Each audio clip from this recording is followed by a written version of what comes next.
जय हिंद मेरे प्यारे दोस्तों। आज मैं आपके सामने जीके जीएस का पार्ट 11 लेके आया हूं। इससे पहले मैं 10 पार्ट और करा के रखा हूं जिसमें आपको जीके जीएस का क्वेश्चन देखने के लिए मिलेगा। यहां क्वेश्चन की संख्या 20 रहने वाली है और ये बहुत इंपॉर्टेंट क्वेश्चन होगा। सवाल यहीं से आएगा। प्रैक्टिस सेट है, ये प्रैक्टिस आप करते रहिए। आप किसी भी कॉम्पिटिटिव एग्जाम की तैयारी करते हैं जैसे एसएससी, एनटीपीसी, आरआरबी, सीजीएल या फिर स्टेट पुलिस, तो यहाँ से क्वेश्चन आने की बहुत ज़्यादा संभावना होती है। तो 20 क्वेश्चन आपको देखने के लिए मिलेगा। जितना सही कर पाते हैं उतना का कमेंट आप कीजिएगा, नहीं तो आप क्वेश्चन याद कर लीजिएगा। तो पार्ट 11 है, स्टार्ट करते हैं पार्ट 11 और देखते हैं क्वेश्चन कैसा है। तो पहला क्वेश्चन है कि भारत सरकार के मानव संसाधन विकास मंत्रालय द्वारा तैयार किए गए शिक्षा पोर्टल का नाम क्या है। तो मानव संसाधन विकास मंत्रालय द्वारा तैयार किया गया शिक्षा पोर्टल का नाम साक्षात है। ऑप्शन नंबर सी यहाँ पे बिल्कुल करेक्ट हो जाएगा। दूसरा क्वेश्चन, भौतिक भूगोल की कौन सी शाखा स्थलाकृतियों, उनकी उत्पत्ति एवं संबंधित प्रक्रियाओं के अध्ययन के लिए समर्पित है। तो यहाँ पर क्वेश्चन देखिए, भूगोल की वैसी शाखा जो स्थलाकृतियों से संबंधित है। स्थल यानी भू होता है, तो यहाँ पर भू आकृति विज्ञान बिल्कुल सही हो जाएगा। D will be the correct answer. Next question, question number 3 देखते हैं। भारतीय संविधान में शामिल स्वतंत्रता, समानता एवं बंधुत्व का सिद्धांत किस देश की संविधान से लिया गया है। तो स्वतंत्रता, समानता एवं बंधुत्व का सिद्धांत फ्रांस के संविधान से लिया गया है और इन तीनों का संबंध फ्रांस की क्रांति से है। So D will be the correct answer. चौथा क्वेश्चन, प्रांतीय स्वायत्तता यानी कि प्रोविंशियल ऑटोनॉमी को भारत सरकार अधिनियम डैश के तहत वर्णित किया गया था। तो प्रांतीय स्वायत्तता को किस अधिनियम द्वारा वर्णित किया गया है। तो आप यहाँ पे चारों ऑप्शन पहले पढ़ लीजिए। 1947 में भारत सरकार का कोई अधिनियम नहीं आया था। 1937 में भारत सरकार का कोई अधिनियम नहीं आया था, जबकि 1920 में भी कोई नहीं आया था। 1919 में आया था। सो यहाँ पर एकमात्र ऑप्शन नंबर बी बच जाता है और ये 1935 भारत सरकार अधिनियम भी है। तो यहाँ पर 1935 बिल्कुल करेक्ट हो जाएगा। नेक्स्ट क्वेश्चन देखते हैं। अंतर्राष्ट्रीय पुनर्निर्माण एवं विकास बैंक यानी कि international bank of reconstruction and development को सामान्यतः इनमें से किस रूप में जाना जाता है। यानी कि अंतर्राष्ट्रीय पुनर्निर्माण विकास बैंक को और किस नाम से जाना जाता है। भारतीय रिजर्व बैंक या फिर भारतीय स्टेट बैंक या फिर विश्व बैंक या अंतर्राष्ट्रीय मुद्रा कोष। तो सही जवाब हो जाएगा विश्व bank. Option number B will be the correct answer. Question number 6, सकल राष्ट्रीय उत्पाद यानी कि जीएनपी ग्रॉस नेशनल प्रोडक्ट से अवमूल्यन यानी कि डिप्रेसिएशन घटाने पर प्राप्त राशि को क्या कहा जाता है। तो सकल घरेलू उत्पाद से अवमूल्यन को घटाने पर उसे शुद्ध राष्ट्रीय आय कहा जाता है। बी बिल्कुल करेक्ट हो जाएगा। इनमें से कौन सम्राट अकबर के शासन में राजस्व मंत्री थे।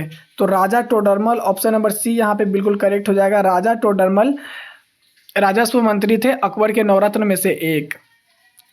8वां क्वेश्चन, इनमें से कौन सा भारतीय संविधान के अनुसार मौलिक अधिकार नहीं है। तो पहले चारों ऑप्शन पढ़ना पड़ेगा। संवैधानिक उपचारों का अधिकार अनुच्छेद 32 में मौलिक अधिकार है। समान न्याय एवं निःशुल्क विधिक सहायता का अधिकार ये नहीं है गाइस, ये डीपीएसपी है यानी कि राज्य का नीति निर्देशक सिद्धांत और ये अनुच्छेद 39 में आता है। तो यहाँ पर बी मौलिक अधिकार नहीं है, यहाँ पे बी बिल्कुल करेक्ट हो जाएगा। नेक्स्ट क्वेश्चन देखते हैं। 2011 की भारतीय जनगणना के अनुसार केरल का लिंग अनुपात प्रति 1000 पुरुष पर महिलाओं की संख्या कितनी है। यानी कि 1000 पुरुष पे कितने महिलाएं हैं। तो 1000 पुरुष पे 1084 महिलाएं हैं, यानी कि 1084 महिलाएं आपको मिलेंगे 1000 पुरुष पे। तो यहाँ पर बी बिल्कुल करेक्ट हो जाएगा। नेक्स्ट क्वेश्चन, इनमें से किस अंतर्राष्ट्रीय संगठन का मुख्यालय वाशिंगटन डीसी में स्थित है। तो अंतर्राष्ट्रीय मुद्रा कोष का मुख्यालय वाशिंगटन डीसी में स्थित है। ऑप्शन नंबर ए यहाँ पे करेक्ट हो जाएगा। 11वां क्वेश्चन देखते हैं। निम्नलिखित में से कौन सी पुस्तक अमर्त्य सेन द्वारा लिखित नहीं है। तो यहाँ पर आप चारों ऑप्शन पढ़ के देख लीजिए। पॉवर्टी ऑफ इंडिया ये दादा भाई नौरोजी के द्वारा लिखा गया है, यानी कि ये तीनों अमर्त्य सेन द्वारा लिखा गया है, जबकि पॉवर्टी ऑफ इंडिया दादा भाई नौरोजी के द्वारा लिखा गया है। तो ऑप्शन नंबर सी यहाँ पे बिल्कुल करेक्ट हो जाएगा। नेक्स्ट क्वेश्चन, इनमें से किस भारतीय राज्य में हेमेटाइट के सर्वाधिक भंडार मौजूद है। तो हेमेटाइट के सर्वाधिक भंडार ओडिशा में मौजूद है। ऑप्शन नंबर ए यहाँ पे बिल्कुल करेक्ट हो जाएगा। 13वां क्वेश्चन, मिस्र के लिए भारत का अगला राजदूत निम्नलिखित में से किसे नियुक्त किया गया है। तो नेक्स्ट राजदूत मिस्र के लिए अजीत विनायक गुप्ते को यहाँ पर नियुक्त किया गया है। ऑप्शन नंबर ए करेक्ट है। 14वां क्वेश्चन, दुनिया के सबसे बड़े क्रिकेट ग्राउंड मोटेरा का नाम निम्नलिखित में से किसके नाम पे करने की घोषणा की गई है? तो क्रिकेट ग्राउंड मोटेरा का नाम प्रधानमंत्री नरेंद्र मोदी के नाम पर करने की घोषणा की गई है। So A will be the correct answer. 15 question, test cricket में दोहरा शतक यानी कि डबल सेंचुरी बनाने वाले अफगानिस्तान के पहले बल्लेबाज निम्नलिखित में से कौन बन गए हैं? तो डबल सेंचुरी मारने वाले अफगानिस्तान के पहले बल्लेबाज हस्मतुल्लाह शाहिदी बन गए हैं। B will be the correct answer. Question number 16, किस देश की अंतरिक्ष एजेंसी रोसकॉस्मोस इसी वर्ष अक्टूबर माह में अपने लूनर 25 मिशन को लॉन्च करने की योजना बना रही है? तो लूनर 25 यहाँ पे आपको थोड़ा भी समान ज्ञान का है नॉलेज, तो रूस के पास लूनर 25 है, तो बी यहाँ पे करेक्ट हो जाएगा। 17वां क्वेश्चन, केंद्रीय मंत्रिमंडल ने टिकाऊ शहरी विकास के क्षेत्र में सहयोग के लिए भारत और किस देश के बीच समझौता ज्ञापन को हाल ही में मंजूरी प्रदान कर दी है? तो 17 का सही जवाब हो जाएगा मालदीव। मालदीव के साथ समझौता हुआ है भारत का। ऑप्शन नंबर डी यहाँ पे बिल्कुल करेक्ट हो जाएगा।